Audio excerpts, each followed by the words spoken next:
రెడ్డన్న గారు 1 సెకండ్ వస్తాను. ఒకసారి రత్న గారి దగ్గరికి వెళ్ళి మీ దగ్గరికి వస్తాను, మీ వర్షన్ తీసుకుంటాను. రత్న గారు good evening. Good evening. So బతికే హక్కు అందరికి ఉంటుంది, జీవించే హక్కు ఖచ్చితంగా ఉంటుంది, చంపే హక్కు ఎవరికీ లేదు, కానీ ప్రాణాలని కాపాడుకునేటువంటి హక్కు కూడా ఉంటుంది. ఇందులో ఈ 3 ఎపిసోడ్స్ కనిపిస్తున్నాయి. సో మీ వర్షన్ ఏంటి, ఎట్లా చూస్తున్నారు?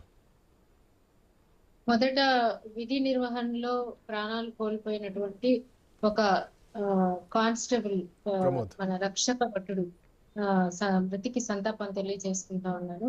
అయితే మనము ఈ విషయంలో రెండు వర్షన్స్ ఉన్నాయి.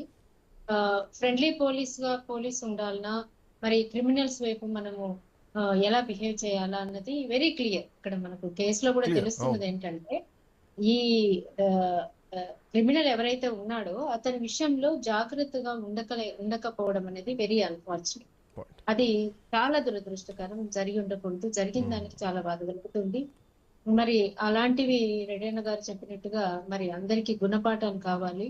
ఎవరు ఎంత శ్రద్ధతో విధులు నిర్వహించేటప్పుడు వారిని, వారి కుటుంబాన్ని, వారి ప్రాణాలని కూడా వాళ్ళు క్యాల్కులేట్ చేసుకుంటూ వాళ్ళు స్టెప్ తీసుకోవాలన్నది మనకు ఇలాంటి సంఘటనల వల్ల అర్థమవుతుంది. అయితే నేను ఏం చెప్తున్నానంటే, మనం ఇందాక 2 చర్చలు చేస్తాము. పోలీసులు అంటే భయం లేకుండా పోతుందా, తర్వాత క్రిమినల్స్ కి ఇంత ధైర్యం, తెగింపు ఎలా వస్తుంది? నేను కొన్ని చెప్పగలను. క్రిమినల్స్ కి ఇంత ధైర్యము, తెగింపు ఎలా వస్తుందంటే పోలీసింగ్ లాగా లేకపోవడం. అంటే నేను చూసిన కేసులలో maximum, I'm not at all blaming police వ్యవస్థని, నేను బ్లేమ్ చేయట్లేదు. పోలీస్ వ్యవస్థ వెనక ఉన్న ఒత్తిళ్ల మీద నేను మాట్లాడుతున్నాను. ఇప్పుడు ఒక పోలీసు స్టేషన్ లో ఒక దొంగతనం జరిగిందని వెళ్తే, దొంగని పట్టుకున్న తర్వాత అంతో కొంత ఇచ్చేరా, 2 రోజులు కనపడద్దు అని చెప్పిన సంఘటనలు మేము కళ్ళారా చూసాం. తర్వాత భార్యని భర్త కొట్టినాడని భార్య హాస్పిటల్ పోలీస్ స్టేషన్ కి వస్తే, భర్త కొట్టేస్తే పోలీస్ స్టేషన్ కి రావడం ఏంటి, ఇట్లా ఇంత వరి తెగింప అని ఆడవాళ్ళని నిందించిన సంఘటన ఉంది. అలాగే సత్యం బాబు అనేటువంటి ఒక నిర్దోషి విషయంలో అతనికి పోలీసుల చాకచక్యం వల్ల 8 సంవత్సరాలు సుదీర్ఘమైనటువంటి జైలు జీవితాన్ని గడిపి తన యవ్వనాన్ని కోల్పోయి తన తల్లి దిక్కులేని పరిస్థితిలో అయినటువంటి వ్యవస్థను కూడా మనం చూసాం. అయితే వెరీ క్లియర్, సత్యం బాబు కేసు విషయంలో పోలీసులు కూడా ఒత్తిడికి లొంగి చేసిందే వెనక ఉన్నదంతా కూడా రాజకీయ వ్యవస్థ. అంటే ఏ ఒక్క వ్యక్తిలో మనం మార్పు కోరుకుంటున్నాం, ఏ వీధిలో వాడికి మార్పు కావాలని కోరుకుంటున్నాం? మార్పు అనేది ఒక సిటిజన్ గా మనిషి ఎదగడంలో తీసుకురావాలి. ఫస్ట్ ఆఫ్ ఆల్ ఒక తప్పుని తప్పుగా చూడాలి. నాకు తెలిసిన ఒక పోలీస్ ఆఫీసర్, ఆ పోలీస్ ఆఫీసర్ ఒక కేసులో, మీ టీవీలన్నీ కూడా బయట పెట్టాయి, ఆ అవినీతి ఆరోపణలతో కోట్లాది రూపాయలు వెనకేసుకున్నటువంటి సంఘటన జరిగిన తర్వాత ఒక 2-3 నెలలకి, అంటే 6 నెలల శిక్ష అనుభవించి బెయిల్ తీసుకొని రావడం జరిగింది. ఒక ఆయనకి చాలా పెద్ద బిగ్ షాట్ వాళ్ళ కొడుక్కి కూతుర్నిచ్చి పెళ్లి చేశారు. అంటే అవినీతి నిరూపణ అయింది, అవినీతి ఎవిడెన్సెస్ బయటకు వచ్చాయి. పూర్తి స్థాయిలో అతనికి శిక్ష అయితే పడలేదు, కానీ అతను నిందితుడైనా కూడా నేరస్తుడు అన్నది తెలుస్తూనే ఉంది అక్కడ. అంటే ఎలాంటి క్రెడిట్స్ వచ్చే వాళ్ళకి, వాళ్ళేమో చాలా పెద్ద కోటీశ్వరుడు. ఎందుకు ఇచ్చాడు కూతుర్ని ఎందుకు ఇచ్చాడంటే, నీ దగ్గర డబ్బులు ఉన్నాయి, నా దగ్గర డబ్బులు ఉన్నాయి, డబ్బులు అని కలుపుకుందామని. అంటే వ్యవస్థలు ఎంత కుళ్ళిపోయి పనిచేస్తున్నాయి అన్నది మనం ఇక్కడ చూడాలి.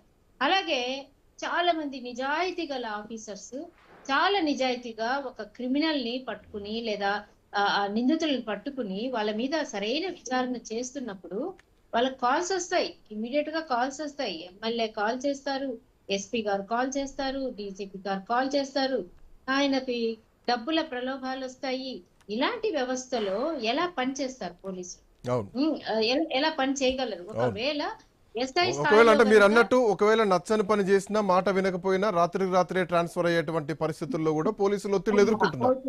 అవుతుంది. ఇంకొకటి ఏంటంటే, సపోజ్ సబార్డినేట్ అనుకోండి, అరెస్ట్ చేసి స్ట్రిక్ట్ గా ఉన్నాడు, చాలా గొప్ప పోలీసు, అతని హైయర్ అఫీషియల్స్ నేను చెప్తున్నా కదా వదిలేయి, నేను చెప్తున్నా కదా పక్కకు తప్పించన్న సంఘటనలు కోకొల్లలు కదా.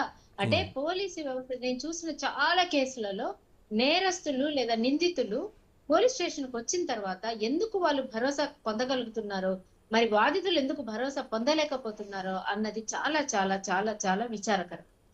చాలా గొప్ప ఒక పాయింట్. పెద్ద అవును. అడ్వకేట్ అండి. ఉమ్. ఆయన అనేక కేసులు ఇలాంటివి వాదించారు. శిక్షల నుంచి నేరస్తుల్ని తప్పించారు. ఆయన్ని చేశాక కూతురి మీద అత్యధికంగా గృహహింస జరిగింది. జరిగిన తర్వాత మేమంతా కూర్చుని ఆ విషయాన్ని సెటిల్ చేసినప్పుడు, ఆమెను ఆ బాధల్లోంచి బయటకు తీసుకొచ్చినప్పుడు ఆయన 2 చేతులు ఎత్తి మొక్కి అన్నారు, చాలా మంది నేరస్తుల్ని బయటకు తీసుకొచ్చాను. ఈ రోజు నేరం యొక్క ఎఫెక్ట్ ఎట్లా ఉంటుందో నేను చూశానమ్మా. మీ మీ మీరు చేసిన పుణ్యం మర్చిపోలేము అని ఆయన మాట్లాడారు. అంటే మనం చేస్తున్న తప్పిదాలు లేదంటే చట్ట వ్యతిరేక వ్యవహారాలు, ఒక డాక్టర్ కానివ్వండి, ఒక ఇంజనీర్ కానివ్వండి, ఇప్పుడు చాలా మంది చెప్పేస్తారు లాకప్ డెత్ అయింది, ఎన్కౌంటర్ అయింది. అవును. లాకప్ డెత్ లోను అవును. ఎన్కౌంటర్ లోను అంతా ఇంత ప్రాణాలు పోతాయి, రక్తం కనపడుతుంది. అసలు బాడీలో పార్ట్సే లేకుండా డాక్టర్ తీసేసి పక్కకు పడేస్తారు. అంటే అవినీతి అన్నది ఏ రూపంలో ఎక్కడైనా ఉన్నది. అవును. అవును. అలాగే మనం చెప్పుకుంటే స్కూల్ వ్యవస్థలో కూడా టీచర్స్ పిల్లల మీద అఘాయిత్యాలు చేస్తున్నది. వాస్తవం. మరి వాస్తవం. వీటన్నిటిని మనం ఎక్కడ సంస్కరణ చేయాలి? మనం పిల్లలకి ఫస్ట్ ఆఫ్ ఆల్ ఒక గుడ్ సిటిజన్ గా ఎలా ఎదగాలి అన్నది నీతులు నేర్పాలండి. మనం చిన్న వయసు నుంచే నీతులు ఎప్పుడైతే నేర్పిస్తామో, ఆ నేర్చుకున్న పిల్లల్లో లేదా చూస్తున్న పిల్లల్లో పక్కవాడు తప్పు చేసిన వెంటనే ఇంకొక పక్కన పిల్లవాడు గుర్తిస్తాడు. గుర్తించి నువ్వు తప్పు చేస్తున్నావు అన్నటువంటి ఆ ఆత్మన్యూనత భావంతో Right, వాళ్ళు right. మార్పు వస్తుంది. Hmm. అది చిన్న స్థాయిలోనూ వస్తది. ఆ తర్వాత నేరస్తులకి సంస్కరణల రూపంలో చాలా మటుకు ఉదాహరణలతో కొన్ని చేస్తున్నారు.